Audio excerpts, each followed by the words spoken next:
Okay, I can't think of anything else right now. All right. Well, I why don't have. you I'm why sorry. Go don't you ahead. go ahead? No, I was going to say go ahead. I got you on screen. If you want to kind of talk about what you put into that document first. Okay. I was fortunate enough that I was able to hear Dylan Willem speak a couple of years ago at one of the first Minnetonka Summer Institutes, and he was a keynote there. And I went and I got so many different tips and things from him that I immediately worked to implement in my classroom. And even with all of the PLC work that we've been doing, it really hit home what formative assessment was, hearing him talk about it. And I just, I have to be more purposeful about stopping and checking for understanding with the students. And that's really what formative assessment is. It's what we used to call checking for understanding. And what I like about formative assessment is it can be formal, but it works best when it's informal. And so I build it in every day, whether it's a, okay, anonymous survey time. Everybody puts their head down and then raise your hand if you get this. Give me, a thumbs up or a thumbs down or a thumb sideways if, where you're at with this. And I always make that anonymous so the students don't feel pressure from each other. And then it's just a real quick visual kind of thing. But I like the fact that it can be more informal than formal. But it does need to be purposeful and built right in. You have to know when are you going to do these checks. So that's just kind of where I was going. Yeah. So you said that you're purposeful about checking in with students, and that the best way is informal. And I find that interesting. I'll probably speak to that in a little bit. But have you developed some ways to like process that feedback and then make adjustments? Because I'm thinking, like, what if you get a lot of thumbs down? Have you come up with some quick ways to make adjustments on the fly? Well, I have, absolutely. I always have a different either mode or different way of explaining something. Hi, Lisa. Hey. In my back pocket. I will even sit down at the computer and put up a Word document on the projector and sit down and type stuff up and tell the students, okay, here's what I want you to think about differently. And so I'll stop doing what I'm doing and go back and either reteach or try and teach in a different way. So Okay. So did that take some time to kind of develop? Whereas the first couple times you did that, did you were you?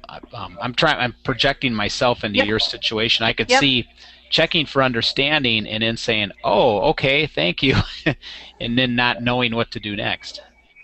And I think that I certainly wasn't able to do that when I was a beginning teacher. That came out the more comfortable I became with certain types of content that I was teaching. And it changes every year. What worked with last year's group doesn't work with this year's group. And the same thing, I might have to go back to something I did 2 years ago or 3 years ago. So that comes with having the experience of being a classroom teacher, Okay. I think. Well, as I'm looking, a lot of this is, there's some time that students would need, to have for this. Looking at, let's see, student response cards, technology, or exit slip. So that really wouldn't take all that long if it's, a quick, but would that be pre-printed then? Or is it up on the screen and they have to write down the words, or? It could, I was just working on something like that for this Moodle course, which the 6th grade history teachers are going to use. And I did set something like that up in a Google Doc. Okay. Where they could do it together through a Google Doc, but it also could be like a blackline master, especially if those cards kind of existed ahead of time. Yep. So I think it could be either or. And what would be interesting to get kids out of their seats is, I don't know, I'm just thinking out loud. Yeah. You've got three terms, and maybe you give the kids the definitions or a random definition, and they have to find the right corner. So you have cite on one side of the room, textual evidence on another. You have the explicitly kids in the front. As they walk into the room, as an entrance slip before you're going to do your next piece, give them, the random definitions. And so now go find the right corner and go put yourself in a corner. Okay. So that would be an interesting visual, to have them to do that. I could see then that they could do that periodically throughout a week. Maybe every day they come in, they get something new, and so those terms are being discussed. And I like your idea of having it become an active thing instead of just passively, here's a piece of paper, match these things. Yeah, and that's and that's really hard to do. Is how do we keep them? And it'll sorry, I'm rambling. No. Getting them up out of their seats and maneuvering from one place to another. Yeah. So, and the same thing could be done with your article that you have them do with the explicit main idea and the 3 supporting details as you're going further along. Is this a main idea or is this one of the 3 details? I don't know. It just would be interesting. No, I think what's interesting to our conversation here is that by doing this work, there really isn't instruction spelled out. And I don't know that that's bad or good, but I think as teachers we jump to instruction right away. That's what we do. Well, it's like you had said, the instruction stuff comes pretty easy. Or easier, maybe because that's what we do most often, is I have 30 kids in my room and I need to get them actively involved. But so the formative assessment gives us like an anchor to how to talk about it. Take me through it and I can act as the sounding board. Well, go ahead. Should I start at the very bottom of the document, or does yours document go top to bottom, or does it go bottom to top? Mine goes top to bottom. Okay. And, all right. And so what I did was, again, starting with understanding. And in my original learning progression document, I had gather information first and then understand, fact note, quotation note. And I thought about that, and it's like, well, wait, hold on. They can't gather information into their notes if they don't know the difference between the two. I did on the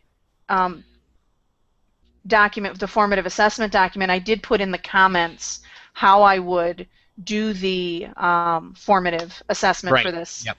But with the fact note, quotation note, similar to what you had with your vocabulary cards, would be a matching or a sorting, where I would start with, I give the students a list of different potential notes and now sort them. Are they facts or are they quotations?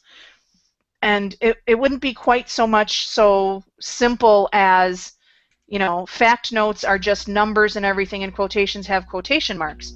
I would take some fact notes and put them in quotation marks so that, it wasn't really super easy for the students. So they would have to do some evaluating there in whether it's a fact or a quotation. And so I would do that right at the very beginning to teach it, and then as they're taking their notes, the formative, before they can put their notes into the presentation, is can you sort them between fact note and quotation note? So it would be sorting into the right categories. Is that the gathering information then? Is that the sorting into categories would be sorting notes into categories. Sorting notes into categories would actually be first with the ones that I give them. Okay. And then the formative for the research part would be after they've gathered their information, again, sorting into fact versus quotation notes. Okay. So, because they have to know the difference so they can take the right kind. Sure. I like what I noticed there, Chris, would be that they're showing the same behavior that you had them practice. So yes, you're not saying, oh, by the way, we practiced this for a long time and now I'm going to assess you in a totally different way. Right. I think that's powerful. Yep. Always hated when that was done to me. Um, and so, that's kind of where it would be both for, the understanding fact note, quotation notes, and the gathering information. The Okay. formative feedback for that would be the sorting, because then I'll look in the final presentation to see, did they get it right? And actually, if they don't have it right in the after the gathering information stage, then we talk about what they need to do so that they can have it right in Okay. their actual presentation.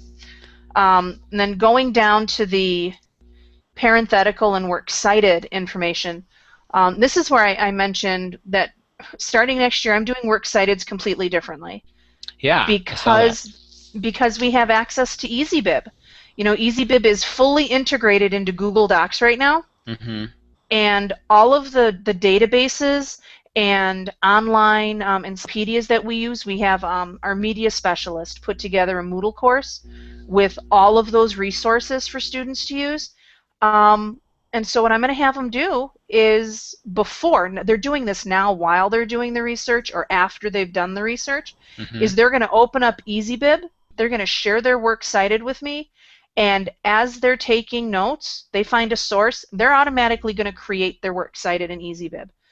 Right now Okay. we have them copying. You have to look at the bottom of the article, see the source information, copy it exactly as it is, so that they can then try and figure out how to put it into EasyBib, and hopefully it comes out right. And it's Yeah. so dumb. It is so dumb, because they need to know they have to have a works cited. That's the whole purpose, is they know they have to have a works cited. Why make them jump through all of these extra hoops when we have this great tool? Yeah. So works cited is going to look completely different next year. So for the site material, that sub skill, that's going to be using EasyBib then next year. Is that Yes. okay? Yep, that's going to be citing the material will be for the works cited will be technology based. For the parenthetical citation, which is a different skill they need to know, Mm-hmm. that's something that we'll be starting. And actually, I've tried doing it this year, but the students don't quite get the rationale for it. One of the Common Core standards is that students have text evidence, and so we ask that they always put the page number. And we've done that, I'll do that in any reading guide that we do, in any stories that we read where they have to take information from the text, what's the page number? Well, I'm going to teach them parenthetical citation starting then. So when Yeah. we're reading Flowers for Algernon, keys, 355. And that way when it comes to research, so that'll really be the formative assessment over the course of all of the school year until we get to research. And research will Okay. be, do they remember it? Okay. So as far as the enabling knowledge, this is something that you wouldn't. You're assuming that they would be bringing this in then. So this would be you'd almost be checking for understanding here. Yes. Okay. Yep. So checking for, but really, you're going to assume it's prior knowledge Right. because they've okay. Right. All right. How do you think you'd check for that then in the context of teaching this? Would there be a checking activity, or would it be something you would just be looking at in the course of their work? Well, I think as when I start the beginning of the school year, it will just be part of the way we do business. When Okay. you refer to the text, you're going to use the author's last name and the page number that you got it from, because that's a parenthetical citation, and we have to do it when you're taking information from somebody else. And so it will be built into everything that we do, so that when it comes to research, and again, that's what we're finding is the hardest part about teaching research, is it's seemingly out of nowhere. Students have to cite sources, they have to have a work cited, they have to take specific kind of notes, and they don't get it in the 2 weeks we have to do research. So to build it into the class routine, anything that we read where you have to refer back to a text, you are going to do a parenthetical citation. And Okay. so I'll be checking for that over the course of the school year, so that when we get to research in February, it'll be automatic. And so all of those times before will be formative. Well, maybe not formative, but Yeah. I have to think No, about that. Yeah. Well, but as you said earlier, formative assessment can be very informal. It can be Hmm. very much. It doesn't have to be an assessed thing that goes into a grade book. Right. So, that's very good. Now, what about works cited? How are you going to be? Is that something that's also going to be into routines, or is that maybe more? Will that be a newer concept here? That'll Well, I keep hoping it's not a newer concept. I Okay. keep hoping that in other classes, teachers require works cited pages, but I don't think that happens. Hmm. Um, so that's kind of frustrating. But we as an English department have talked about having the students use Google Docs or now EasyBib.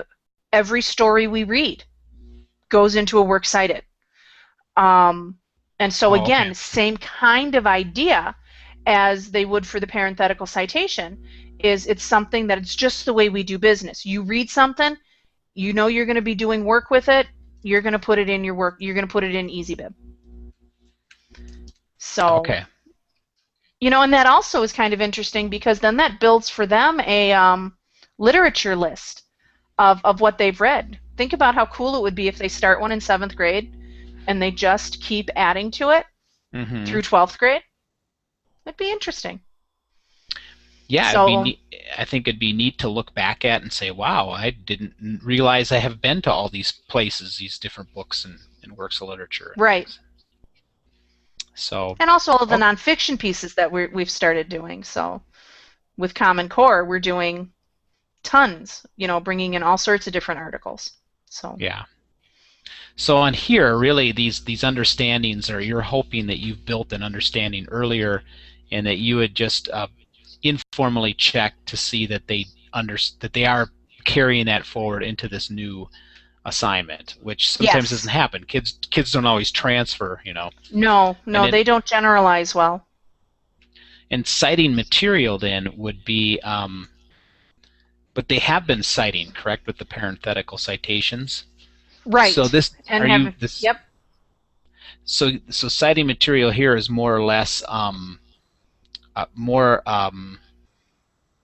they know about citing material, but they're going to now use this technology to is it more of an organizational tool, like how they yep, can keep to track of actually citations? do it. Yeah.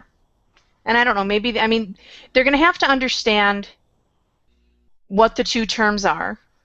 Hmm. And then two is really the application of those two terms. Okay. So it is how I see it. Ah, yeah, sure.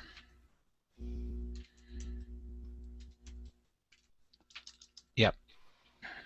Yeah, they're applying the concepts, and Right. then there's going to be this technology that is going to hopefully let that be less difficult in time. At the end, so I'm looking at the last learning objective.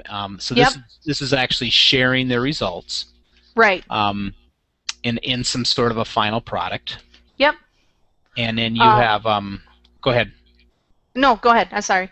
Oh, I looked at, so you got sharing research results and understanding. Okay, so they need to understand what a final product is. Would that be where Yep. a rubric might come in then, where the rubric would Yes. explain? Okay, Yep. Where they'll find out, is it a presentation? Is it a video? What is it that they find, they have to do right, in order to share their research? So the actual for this particular assignment, the context is that they are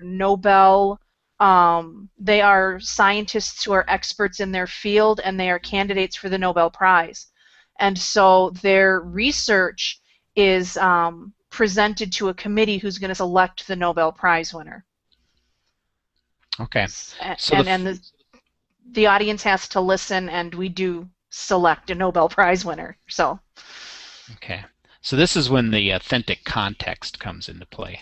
yes. Okay, and then there's a rubric then that kind of explains everything as far as. Yep.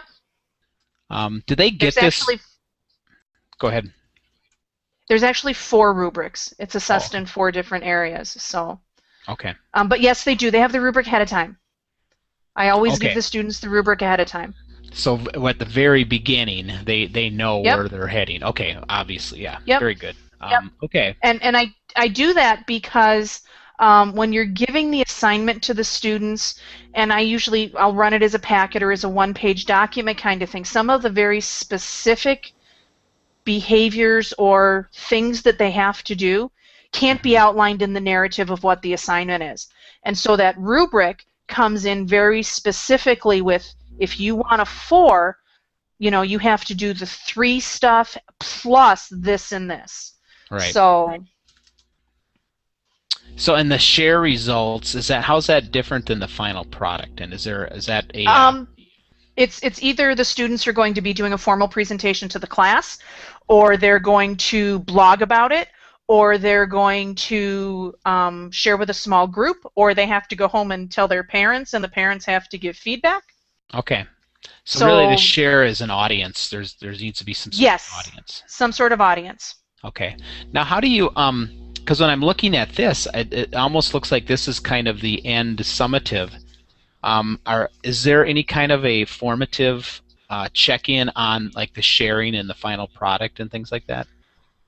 Um,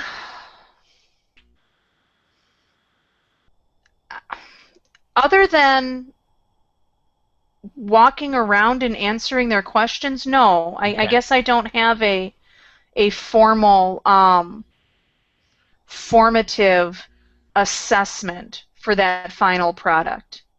Um, what I've done for the share piece, where they actually have to share, Hmm. is I'll have students do they present to a partner, then they present to a group of 4, then I've had them present to a group of 2 rows, and so that they're Okay. presenting to a larger and larger audience before the final one. Oh yeah. But students are assessing each other. I'm not assessing them for that. So So kind of students give like feedback and stuff. impromptu. Let's see if I can spell that. Impromptu sharing is kind of what you do It's to. not, yeah, yeah. Some of it is impromptu, but I have a formal. Um, it starts out, the think, pair, share, where you're sitting next to your partner. Yep. You present to your partner presents to you. So Okay. it's the same presentation you're going to give formally to the whole class.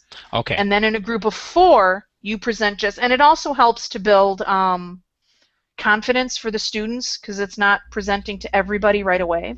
Yeah. And so there's a rubric for the sharing, and so they can get Yes. feedback on how well they're. Yep. Okay. They use the same presentation rubric that I grade them for. Yeah. Well, that sounds to me like just very, very authentic formative assessment. I mean, sounds like they're getting practice and feedback on it, which is Yeah, I'm important. I'm actually really to be completely honest with you with this with the changes to standards-based grading, I have I'm really now all about the front loading and getting the feedback to the students before the final product is due. Hmm. Because to be completely honest with you, I want them to get it right the Any first kind of time. formative feedback on their final product then prior to them actually having a final? It's very informal in that students, I'm always walking around to see what they're doing, and they'll ask some interesting questions about what they need to do, or I'll look over a student's shoulder and say, that looks like a quotation to me. What do you need to put in there? Hmm. Parenthetical citation. So it's not very formal. There isn't, a stop and check kind of thing. Okay. I think though, with because so many have chosen to do Google presentations, and with EasyBib being shared, their EasyBib work Cited's being shared with me, I could actually go in and make comments on their work Mm. if I see someone is struggling and I don't want to call them out in the middle of the class, or Yeah. that kind of thing. So I actually will be doing that tomorrow during the day while my students are finishing up creating their presentations. I'm going to just do a quick glance through all of their works cited Okay. before they print those on Thursday. So, and I actually had in my head today I could do that, but no, I started a book. Ah, you know what? I was so diligently working today on this, which I love to do, that I didn't get to my book, which I also love to read. So, Yeah. Well, I haven't read a book for fun since winter break, mm, so I'm due. yeah. Yeah, so I like that idea of the teacher review in using the technology because it does allow you to very quickly a comment in the document, and then I suppose you could refer to the rubric and things like that. Um, Yep. would you Yep. do you ever consider? I mean, how much peer interaction or peer responsibility do you build into this? For instance, I see you're doing lots of informal review. You're going to go in and comment. Yep. You do have some of the peer in the sharing. Is that something that happens in Right. the product itself, or could it happen? Or isn't there You time? know, I I mean, haven't. There's some informal where the students are asking each other what they need to do, or oh, look at this, that kind of thing. mm-hmm. But there's nothing really built in for that, um, simply because there isn't class time to do Okay, that. We only have the computer labs for a certain amount of time, sure. and students need to get a certain amount of things done in that amount of time, and yeah, no, there really isn't time for that. Okay. So, but one thing I do want to note about the final product piece, Mm-hmm. um, going back to what I had said earlier, where when I'm checking for understanding, I'll just stop and I'll sit down and I'll type something up. I'll do that with this research project. If I see that a lot of students are struggling with, you know, what would this layout look like or that kind of thing, I'll stop them. I'll put it up on the screen. I'll walk them through how do you cite an image and things like that again. So there is some of that with this piece also. Oh, okay. So I'll go back Um, to that the document. So yeah, so yeah. the informal review may lead to some formal reteaching, whether in small Yes. groups or whole Thank you. group or That's the something like that. perfect way. That's a great way of putting that.